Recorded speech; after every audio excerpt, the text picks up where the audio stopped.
모두 안녕하세요. 저는 서울 종로구에 살고 있는 40대 중반의 여성인데요. 수많은 역경을 겪으며 기구한 인생을 살아온 사람이기도 합니다.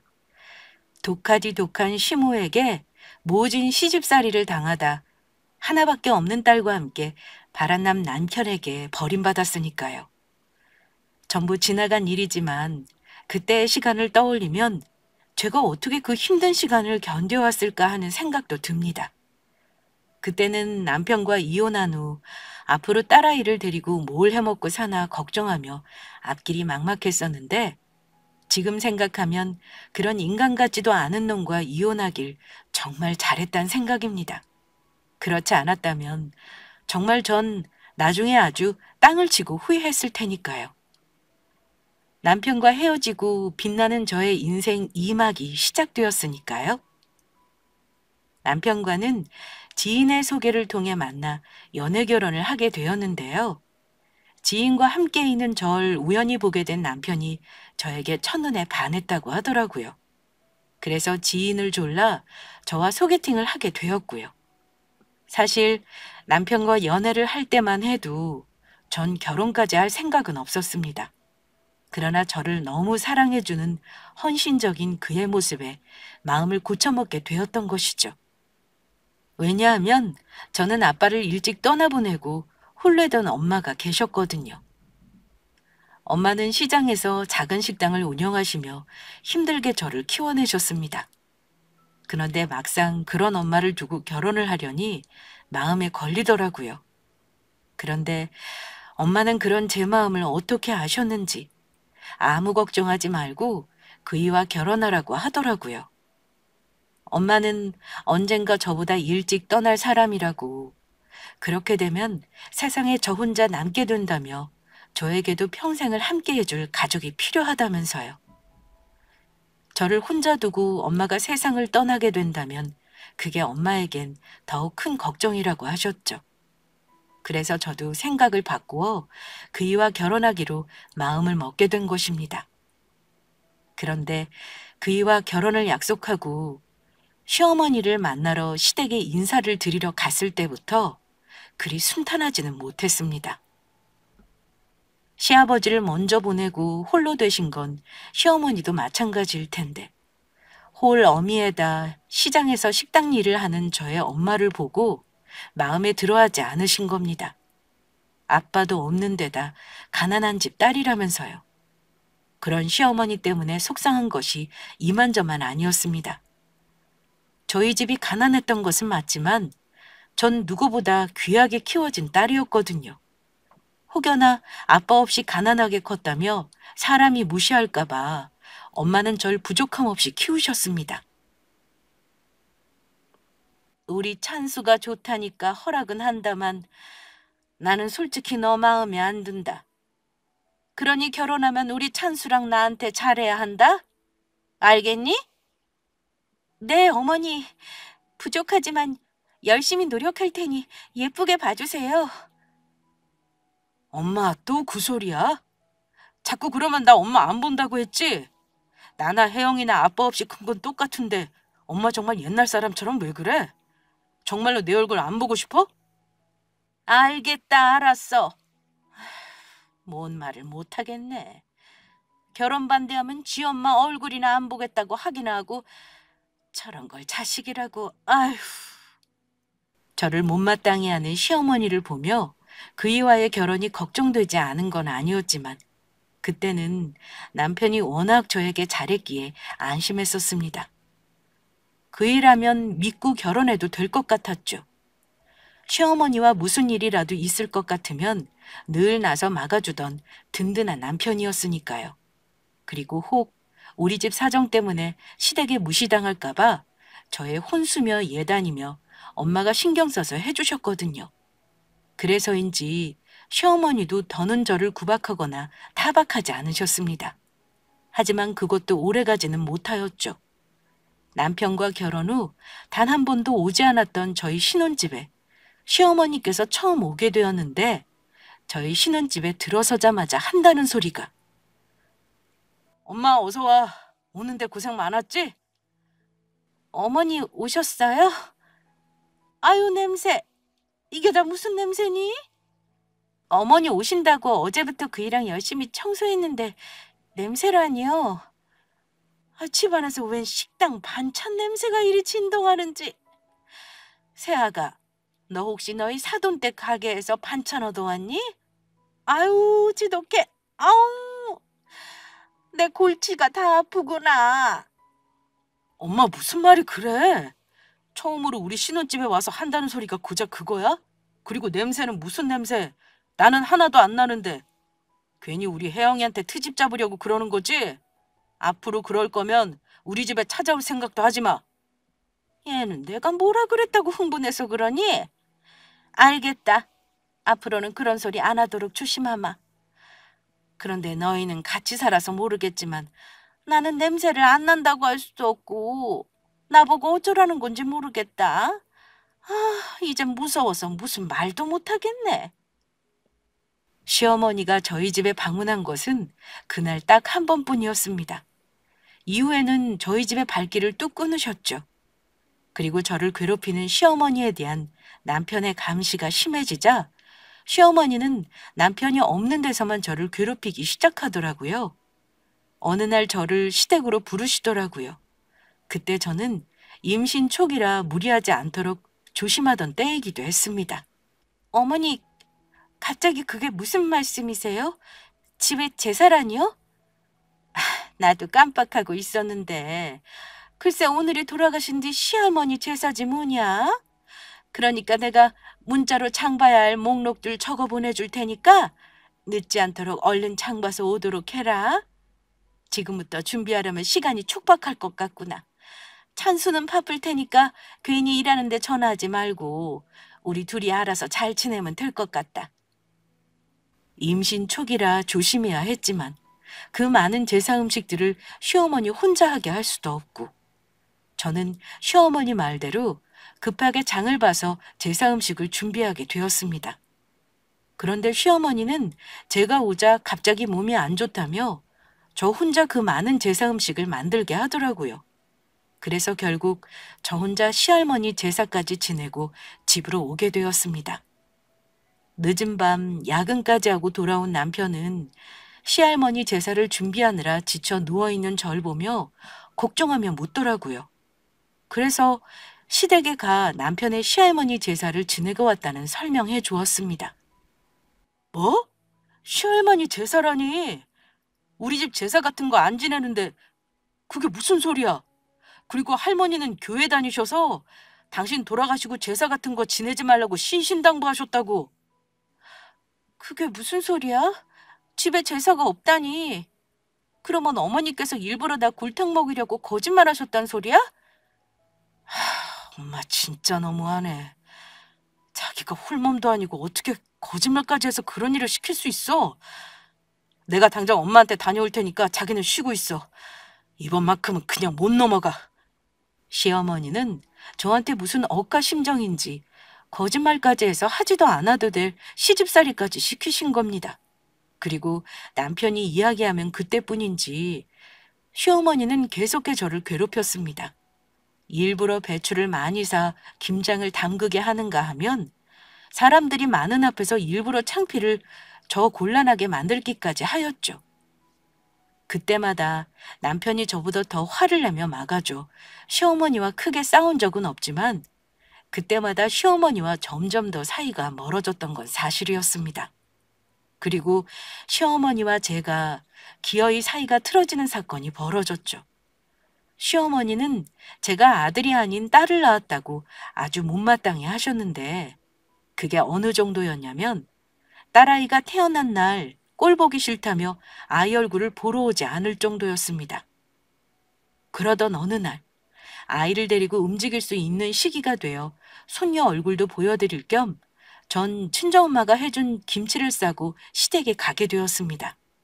그런데 시어머니가 제 앞에서 차마 해선 안 될 행동을 한 것입니다. 어머니, 저희 엄마가 어머니 드시라고 김치를 해다 주셨어요. 좀 드셔보세요. 아들도 못 낳는 주제에 감히 여기가 어디라고 찾아와. 그리고 뭐 김치? 어디 시장 바닥에서 만든 더러운 김치를 나보고 먹으라는 거야? 이 쓰레기들 전부 버릴 거다. 시어머니는 제가 보는 앞에서 음식 쓰레기 봉투를 꺼내 친정엄마가 해준 김치들을 버리기 시작했습니다. 그 모습에 저도 더는 참을 수가 없었죠. 어머니, 지금 이게 뭐 하시는 짓이에요? 우리 엄마가 얼마나 힘들게 만든 김치인데요. 드시기 싫으면 드시지 마세요. 제가 전부 가지고 가서 다 먹을 테니까. 그리고 딸이 뭐가 어때서요? 요즘에는 아들보다 딸들이 더 효도 많이 하거든요. 어머니 분명히 나중에 저한테 하신지 전부 후회하게 되실 거예요. 두고 보시라고요. 그래, 어디 한번 해봐라.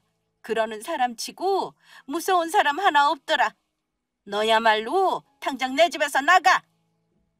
저는 시어머니가 음식 쓰레기 봉투에 담은 엄마 김치까지 전부 들고 시댁을 나왔습니다. 그리고 시어머니가 음식 쓰레기 봉투에 버린 저희 엄마 김치까지 김치통에 담아 다시 잘 정리했습니다. 그날 저녁, 전 저희 엄마가 만든 김치로 저녁을 먹으며 서러워 울었습니다. 시댁에 가져다 주려며 바쁘신 와중에 새벽에 일어나 잠도 줄이며 만드신 귀한 김치인데 저 때문에 이런 대접을 받는다는 게 속상하고 엄마에게 미안해 눈물이 나더라고요. 그리고 뒤늦게 퇴근한 남편은 혼자 울며 엄마 김치에 밥을 먹고 있는 저를 보며 놀라고 말았습니다. 여보, 왜 그래? 무슨 일이야? 오늘 수연이랑 엄마 집에 다녀온다더니 무슨 일이 있었던 거야? 그게 그러니까 제 이야기를 듣던 남편은 시어머니에게 연락을 했습니다. 앞으로는 저희 가족이 시댁에 갈 일은 없을 거라며 시어머니 혼자 잘 살아보라고요. 다시는 서로 얼굴 보고 살지 말자고 그렇게 말하더군요. 그러자 시어머니는 하나밖에 없는 아들의 얼굴 보고 살지 말자는 그 이야기가 무서웠는지 바로 찾아와 바로 저에게 용서를 구했습니다. 다음부터는 절대 그러지 않겠다고 잘못했다면서 맹세까지 하더라고요. 그날 마지못해 시어머니의 용서를 해준 것은 사실이지만 그 이후 저도 시어머니에 대한 마음을 아예 놓아버렸습니다. 시어머니와 대면대면한 사이가 된 것입니다. 시어머니도 시어머니의 생일과 추석과 설날 딱 3번만 보게 되었고요. 그 이상은 시어머니 얼굴을 보고 싶지 않다는 말에 남편도 그러라고 하더라고요. 어찌되었든 시어머니의 일이 해결되고 나니 저희 세 가족은 아무 탈 없이 행복하게 사는 듯 하였습니다. 아주 잠시뿐인 행복이었지만 말이에요.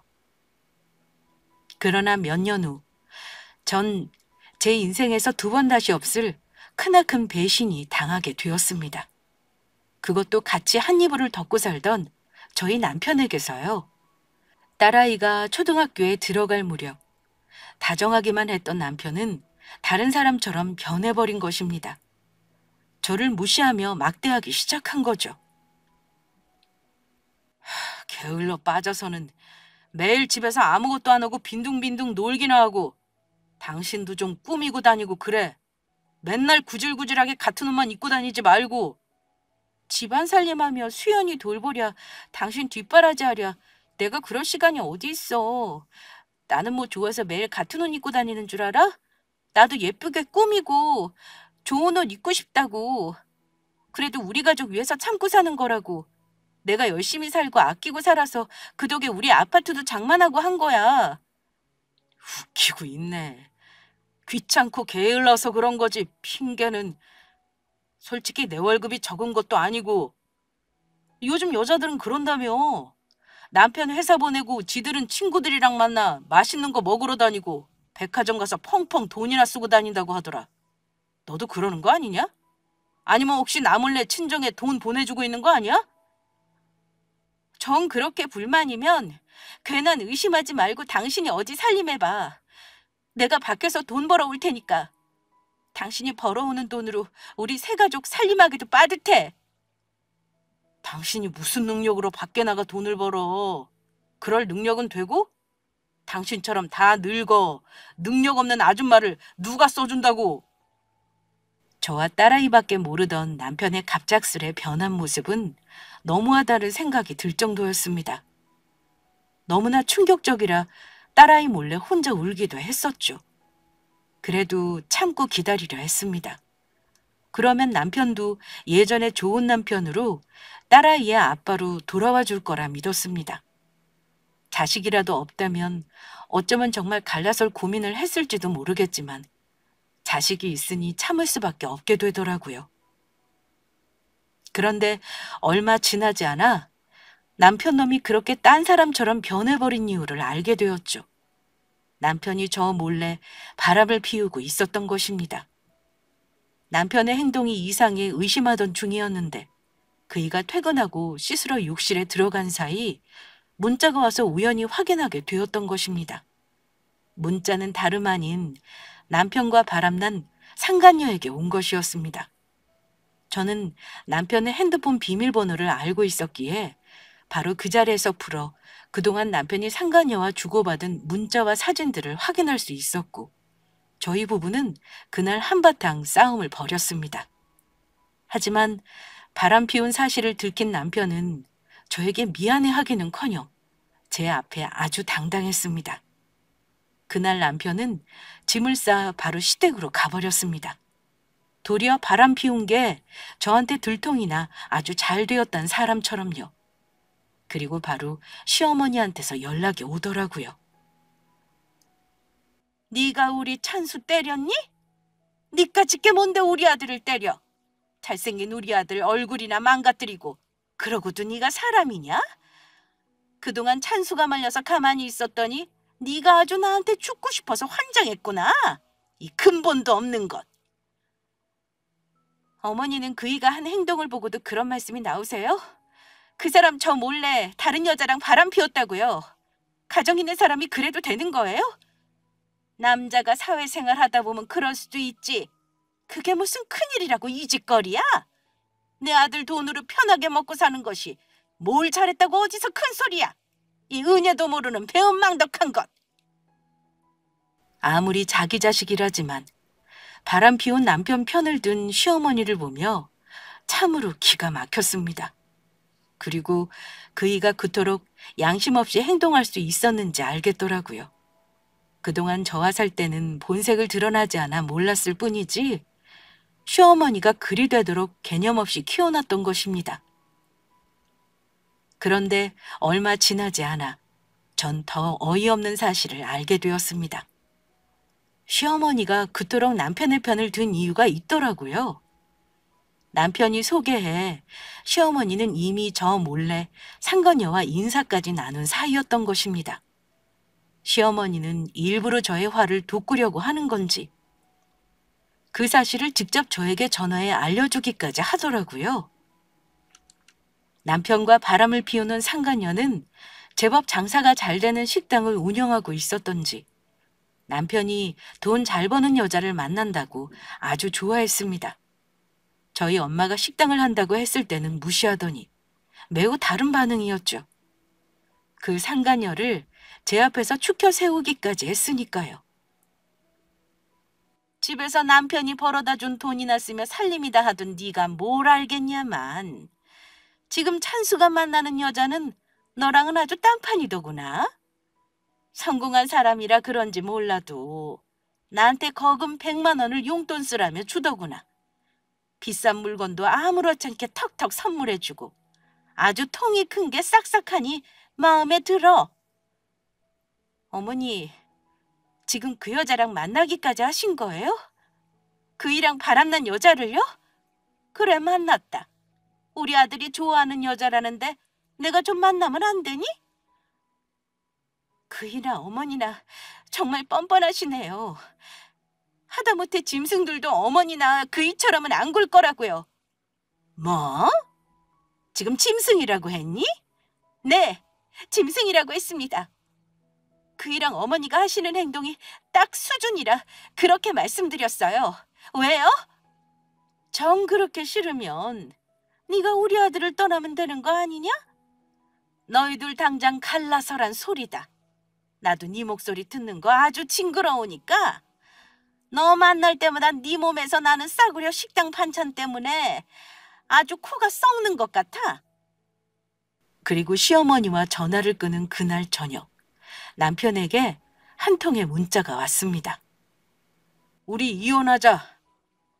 이혼 서류 준비할 테니 조만간 만나서 도장 찍자. 그리고 우리 효진이 만나니까 알겠더라. 너같이 집에서 아무것도 안 하고 빈둥빈둥 노는 여자보다 일하는 능력 있는 여자가 얼마나 멋있고 매력적인지. 그동안이야 아이와 남편을 보고 참고 살았다지만 남편이 바람을 피운 걸 알게 된 마당에 제 입장에서 우리 두 사람의 이혼은 아주 당연한 것이었습니다. 하지만 제가 그동안 남편과 시어머니의 행동을 보고도 참고 넘어갔던 이유는 바로 증거를 모으기 위해서였죠. 뻔뻔한 남편 자식은 저와 합의 이혼을 꿈꾸나 본데 절대 그렇게 그놈이 원하는 대로 해줄 수 없는 것이었습니다. 잘못을 했으면 그에 따른 대가를 치르는 것이 맞는 것이었죠.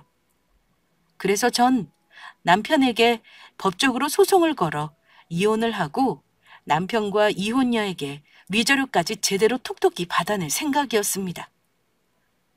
그런데 이미 시어머니와 남편이 저에게 했던 말들과 통화 내용을 핸드폰으로 저장해두어 증거는 차고 넘쳤지만 확실한 증거를 찾게 될 기회가 생겼습니다.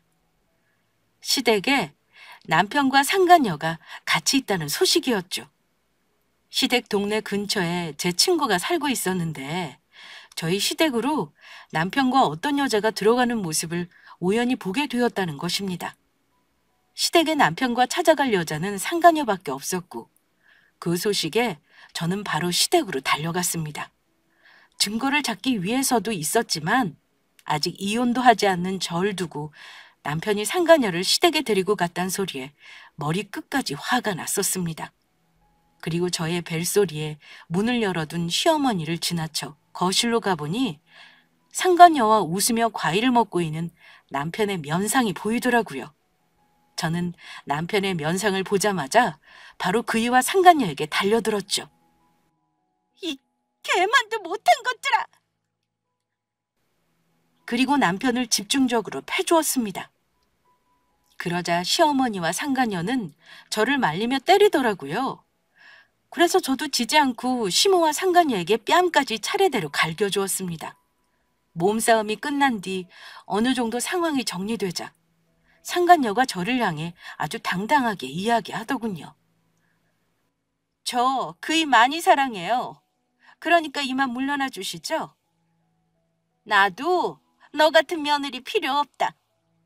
아빠 없이 자라서 그런가 아주 배워먹지 못한 것이 무식해서는 어디 감히 시어머니한테 손찌검을 해? 내가 너라면 아주 징글징글해. 그래, 나도 아주 너라는 여자한테 질렸으니까 당장 갈라서자고. 그리고 우리 효진이는 나랑 결혼하면 너랑 다르게 아들도 낳아준다고 했어. 어머니가 먼저 저 때리셨잖아요. 그것도 바람 피운 당신 아들 편들겠다고. 그리고 당신 언제는 우리 딸 하나로 충분하다며? 왜 인제 와서 딴소리야? 하긴 그렇게 줏대가 없으니까 바람까지 피웠겠지. 다 필요 없고 나도 아들 낳아서 내 아들이랑 목욕탕 좀 가보자. 더 이상 구질구질하게 굴지 말고 우리 그만 끝내자. 당연히 헤어져야지. 그러면 나랑 안 헤어지려고 그랬니?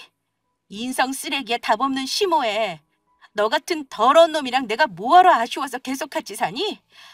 그런데 그냥은 못 헤어지지.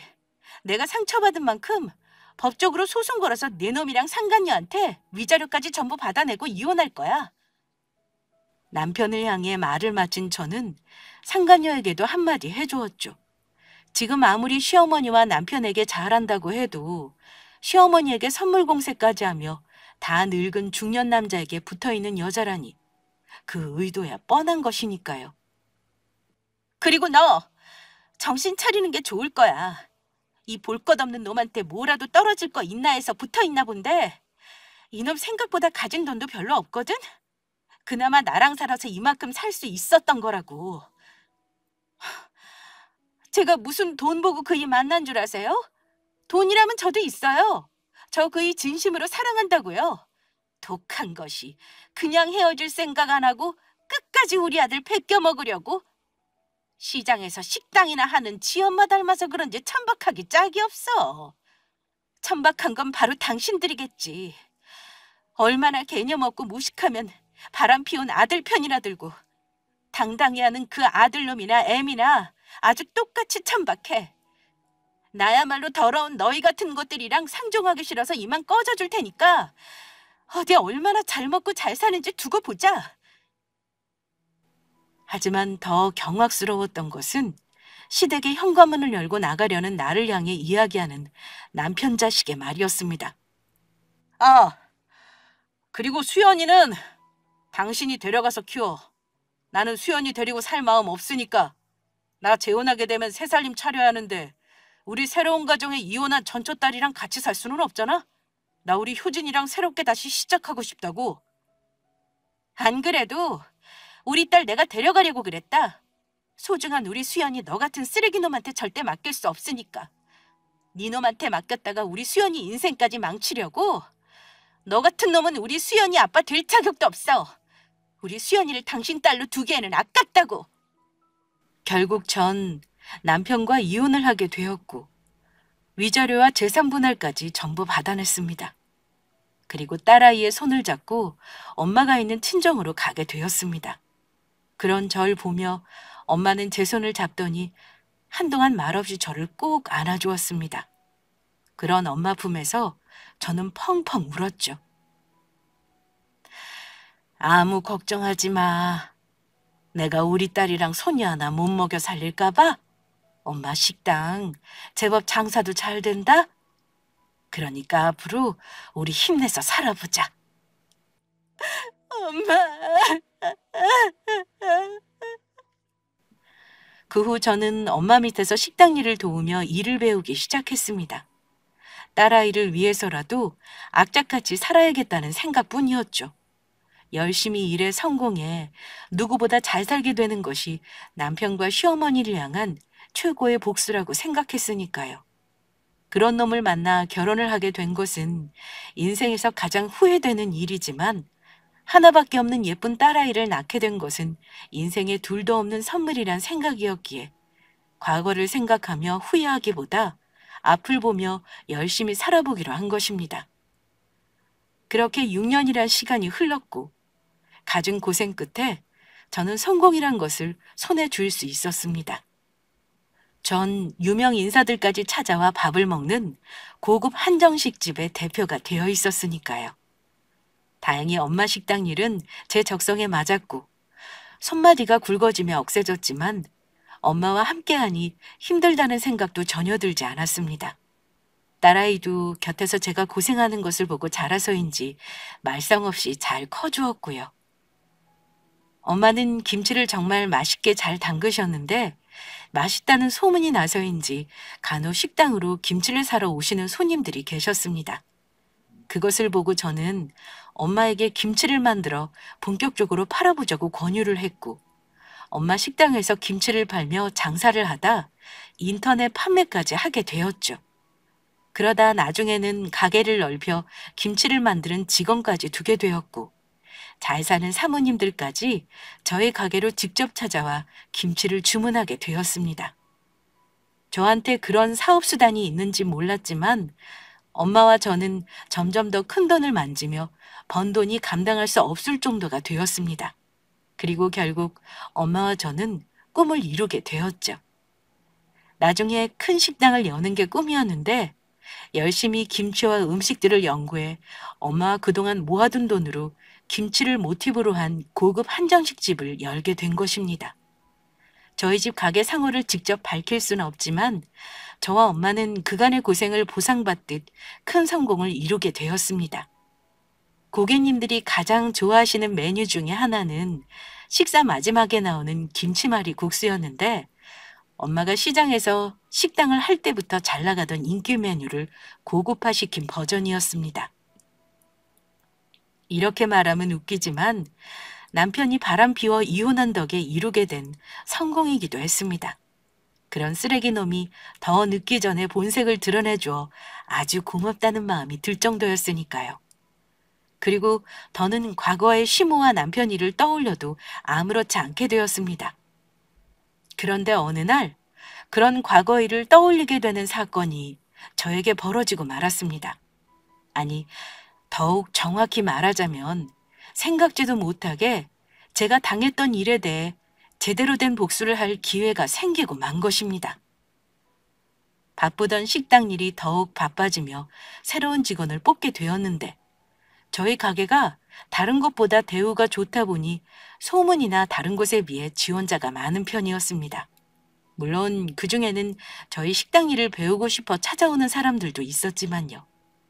그래서 이번에는 설거지 파트 직원이 모자라 뽑게 되는 자리였습니다. 저는 김치를 담그다 지원한 면접자들의 면접을 보기 위해 위생복에서 평상복으로 옷을 급하게 갈아입고 면접 장소인 가게 사무실로 향하고 있었습니다. 그런데 등 뒤에서 누군가가 저를 붙잡는 것이었습니다. 그리고 거기서 아주 오래전에 본 낯익은 인물과 마주치게 된 것이죠. 그 사람은 다름 아닌 예전 시어머니였습니다. 예전 시모는 저를 보자 아주 반갑다는 듯이 웃고 있더라고요. 네가 여기 웬일이니? 나도 이 식당에 지원했는데 너도 여기 일자리 구하러 온 거냐? 이렇게라도 다시 보니 정말 반갑다. 그동안 잘 지냈던 거니? 상간녀가 자기 호강시켜 줄 거라며 저를 비웃으며 큰 소리를 치더니 오랜만에 보게 된 예전 시모의 행색은 남루하기 짝이 없었죠. 어쩜 내 주제나 네 주제나 이렇게 똑같니? 너도 결국 우리 아들이랑 이혼하고 고생하며 살았나 보구나? 너 떠나고 나랑 찬수도 얼마나 고생했는지 모른다. 아이 글쎄 그년이 알고 보니 사기꾼 년이었지 뭐냐? 음식점 한다는 것도 다 뻥이었고 새롭게 단장해서 큰 식당 연다면서 우리 아들한테 돈을 빌려가더니 그대로 튀었지 뭐니. 나중에 크게 이자까지 쳐줘서 갚겠다는 말에 빚까지 내서 빌려줬는데 그 일로 아들놈 회사로 빚쟁이들까지 찾아오는 바람에 직장에서도 쫓겨나고 살던 집까지 빼앗겨서 나랑 찬수랑 고생이 이만저만이 아니었다. 그래서 나는 식당 나가고 창수는 요즘 공사장 일용직으로 나가 빚 갚으며 근근히 먹고 살고 있어. 여기 식당 사장이 젊은 여자라고 하는데 월급도 많이 주고 복지도 좋다고 해서 지원하러 온 거다. 그동안 다른 식당에서 일했었는데 얼마나 바쁜지 어디 쉴 틈이 있어야지. 아주 조금만 쉬려고 하면 사장놈이 얼마나 닥달하던지. 그나저나 수연이는 잘 지내니? 지금이면 많이 컸겠다. 지금까지 연락 한 번 없다가 우리 딸 안부는 갑자기 왜 물으시죠? 그리고 우리 엄마 식당 한다고 무시하셨던 분이 지금 식당 일 하겠다고 면접 보러 오신 건가요? 정말 뜻밖이네요. 아무리 그래도 내 손녀인데 내가 그동안 안 보고 싶었겠니? 아들놈도 가끔 수연이 보고 싶다고 말하고. 그리고 얘는 비교할 걸 비교해라. 사돈댁이 하던 그 구닥다리 허름한 작은 식당이랑 여기가 비교가 되니? 같은 음식점이라도 급이 있는 거다, 급이. 급 같은 소리 좋아하시네. 아줌마, 여기가 어딘 줄 알면 깜짝 놀라시겠어요? 그리고 우리 딸을 꼴 보기 싫다며 버릴 때는 언제고 그놈이 보고 싶어 하긴 뭘 보고 싶어 해요? 그러는 놈이 지금까지 양육비 한 푼을 안 보내요? 그야, 그건 우리 형편이 이렇다 보니 살펴볼 겨를이 없어 그런 거고. 그건 그렇고 너 우리 아들이랑 헤어지고 혹시 재혼은 한 거니? 보나마나 네 주제에 데려가는 남자도 없을 테고 아직 혼자일 것 같은데 내 말이 맞지? 내가 혼자든 마든 그쪽이 무슨 상관인데요? 그쪽이라니 우리 사이가 어찌 될지 알고 그렇게 말하니? 아직 혼자면 우리 아들이랑 다시 차려보는 건 어떻겠니? 너도 이혼하고 우리랑 처지도 비슷한 것 같은데 아니 네 주제에 어디 우리 아들보다 잘난 놈을 만날 수나 있겠어? 네가 먼저 잘못했다고 집으로 기어들어오면 우리 찬수도 모르는 척 받아줄 거다. 그러게 그때 우리 아들이 바람 펴도 좀 참고 기다려주지. 뭔 성미가 급해서 이혼해가지고 너도 고생이냐. 지복 지가 찬 거지. 이 아줌마가 아직도 정신을 못 차렸네. 내가 대가리에 총 맞았냐? 너 같은 거지 같은 아들놈이랑 다시 시작하게? 그것도 바람까지 피워서 가정까지 파탄낸 쓰레기 놈에 아줌마같이 정신 나간 여자가 시모로 있는 집에? 아줌마, 제발 정신 차리세요. 지금 이 상황에 그런 소리 하면 사람들이 아줌마 미친 줄 알아요. 실성한 줄 안다고. 뭐, 실성? 불쌍해서 내가 네 딸년이랑 같이 받아주려고 했더니 어디 주제도 모르고 그따위 말을 해? 어디 나한테 혼 좀 나볼래? 너네가 면접 볼 때 가만히 있나 보자. 여기 사장님한테 말해서 니년이 내 며느리였는데 하도 싸가지 없고 싹수가 노래서 우리 아들한테 이혼당한 거라고 면접에서 떨어뜨리라고 말해줄 테니까 어디 두고 보자고. 어머, 그러세요? 어디 해볼 수 있으면 한번 해보세요. 아줌마가 여기 음식점에서 대표한테 면접이나 볼 기회나 있을지 모르겠네요. 이 잡것이 아주 보자 하니까. 제 말에 광분한 예전 시모는 두 손을 걷더니 저에게 달려들려고 했습니다. 하지만 그 전에 제지당하고 말았죠. 바로 제 옆에 있던 저희 직원한테요. 그리곤 저희 직원이 하는 말에 놀라 말까지 더듬거리더라고요. 오늘 저희 식당에 면접 보러 오신 분 같은데 아까부터 저희 대표님께 뭐 하시는 짓입니까? 대표라니 그게 무슨 말씀이세요? 아까부터 아줌마가 저희 대표님께 며느리 어쩌고 저쩌고 하며 계속 예의 없게 굴고 계시지 않습니까? 그게 무슨 소리인가요? 저희 며느리 보고 대표님이라니. 그러면 애미 네가 여기 사장이라는 소리니? 그래, 내가 여기 대표다. 우리 엄마랑 같이 연 엄마랑 내 식당이다. 어쩔래? 그것도 모르고 뭐? 우리 엄마 식당이랑 여기는 급이 달라? 내가 싹수가 노래서 이혼을 당한 거라고 사장한테 말해 면접에서 떨어뜨리게 할 거야? 그런데 이걸 어쩌나? 여기 대표가 바로 나인데 당신 우리 엄마가 만든 김치 더럽다면서 내가 보는 앞에서 음식 쓰레기 봉투에 버렸었지? 그래놓고 감히 그런 우리 엄마랑 내 식당에 면접을 보러 와? 우리 엄마랑 나랑 당신이 음식 쓰레기 봉투에 버린 그 김치로 이렇게 성공했어. 이혼한 지가 언제인데 누구 보고 애미야. 든든기 더럽게. 그러니까 그게 애미야. 내가 나쁜 뜻으로 한 소리가 아니고 그냥 여기 음식점이 너무 좋다 보니까 그렇게 말한 거다. 그러니 제발 오해하지 말아다오. 대표님, 지원자들 다 모였습니다. 그러니 저런 이상한 사람은 신경 쓰지 말고 어서 가시죠. 큰 대표님께서 기다리십니다. 다른 직원들한테 말해서 식당에 이상한 사람 들어왔으니 바로 쫓아내라고 하겠습니다.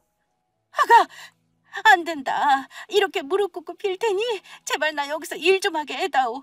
네가 시키는 건 뭐든지 하마. 네 신발이라도 핥으라면 핥으마. 사실 전 식당에서 일 못한다고 잘려서 나 여기 아니면 갈 곳도 없어. 아는 사람 좋다는 게 뭐니. 그러니 제발 한 번만 차비를 베풀어다오. 큰 대표라고 하는 사람이 사부인한테 잘 좀 말해서 제발 나 좀 써주면 안 되겠니? 저를 붙잡고 매달리는 예전 시모를 향해 저는 마지막이 될 한마디를 해주었습니다. 자비 같은 소리하고 앉아있네. 됐고요, 아줌마. 오늘 내 식당으로 면접 보러 왔다고 했죠? 그러면 두고 볼 것도 없이 바로 그 결과를 말씀드릴게요. 김순덕 씨, 오늘 면접에서 탈락하셨습니다. 그러니 앞으로 우리 다시 보지 말자고요. 아시겠어요? 최 실장님, 이 이상한 아줌마 바로 내쫓아주세요. 다시는 식당에 얼씬도 못하게 부탁드려요. 예, 대표님, 알겠습니다. 아이고, 저렇게 내 며느리가 성공할 줄도 모르고 내가 내 복을 찾네. 저리 능력 있는 며느리를 못 알아보고 아들놈이랑 이혼시켰으니 애미야, 다시 한 번만 받아오. 아니 대표님, 저 좀 한 번만 살려주세요. 제발 한 번만. 과거 일은 전부 잊었다고 생각했는데 직원들에게 끌려가는 예전 시모를 보니 10년 묵은 채증이 내려가는 듯 아주 시원했습니다. 하지만 정신 나간 시모는 거기서 끝낼 생각이 없는지 얼마 후 눈치 없이 전 남편까지 데리고 저희 가게로 쳐들어왔습니다. 그것도 저희 직원들에게 행패까지 부리면서요. 우리 며느리가 여기 대표라고 이거 왜 이래? 아니 니들이 뭔데 나를 막아? 너희들 전부 잘리고 싶어? 여보, 당신 남편 왔어. 수연아, 네 아빠 왔다. 당신들 여기서 뭐 하는 거야?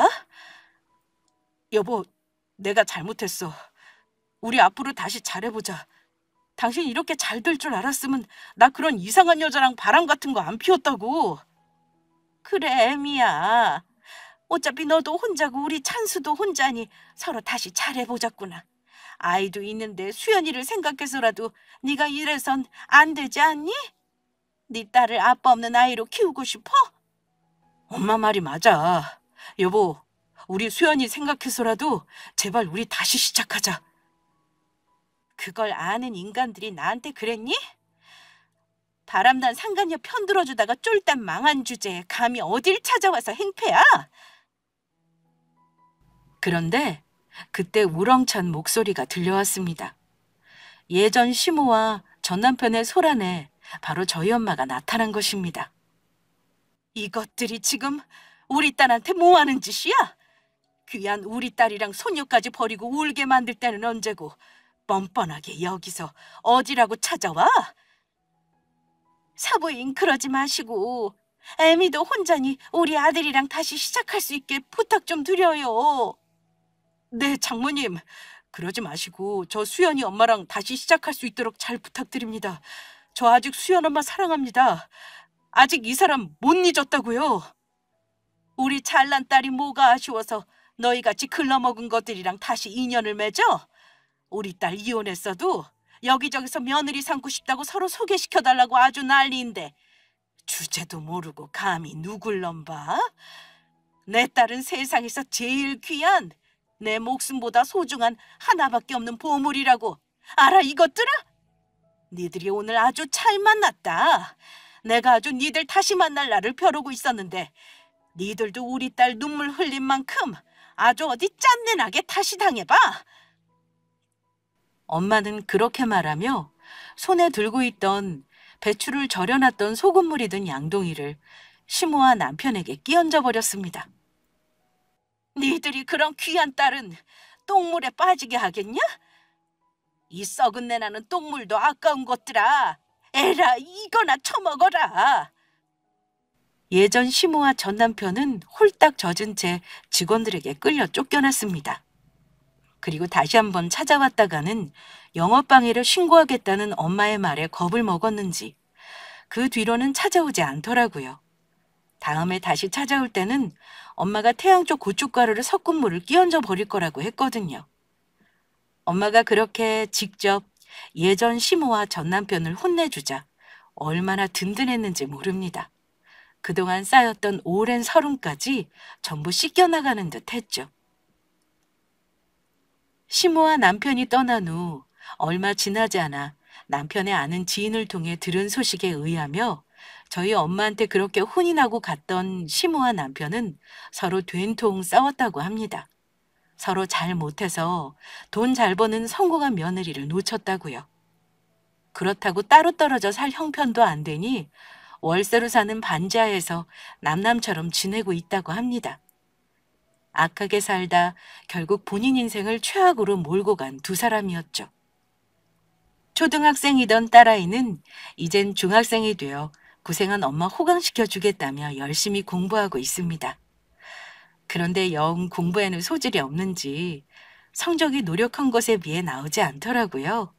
그런데 그게 뭐 중요하겠어요? 딸아이가 건강하게 자라 행복하게 살아주면 저는 더 바랄 것이 없습니다. 딸아이가 저를 닮아 음식에 소질이 있는 것 같은데 바라는 것이 있다면 나중에 음식 공부를 해 유명한 요리사가 되었으면 좋겠습니다. 아니면 저와 엄마의 가게를 물려받아도 좋고요. 하지만 강요는 하지 않으려고 합니다.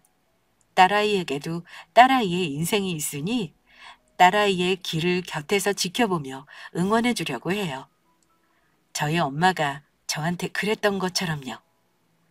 그렇게만 한다면 잠시 흔들리더라도 저처럼 딸아이도 자기 인생을 찾아 잘 살아가게 될 거라고 믿습니다. 그리고 엄마랑 저는 지금까지 계속해 김치를 연구하며 열심히 공부하고 있습니다.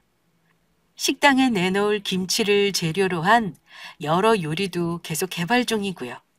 제 인생에서 언제가 제일 행복했냐고 묻는다면 아마 그건 엄마와 작은 식당 일을 하며 딸아이와 같이 살게 된 그때부터 지금까지라고 말하고 싶습니다. 제게 소망이 있다면 앞으로도 지금처럼 부디 저희 세 식구 변치 않고 행복하게 살았으면 하는 바람입니다. 앞으로도 부끄럽지 않은 엄마의 딸로 그리고 한 아이의 엄마로서 잘 살아가도록 하겠습니다. 감사합니다.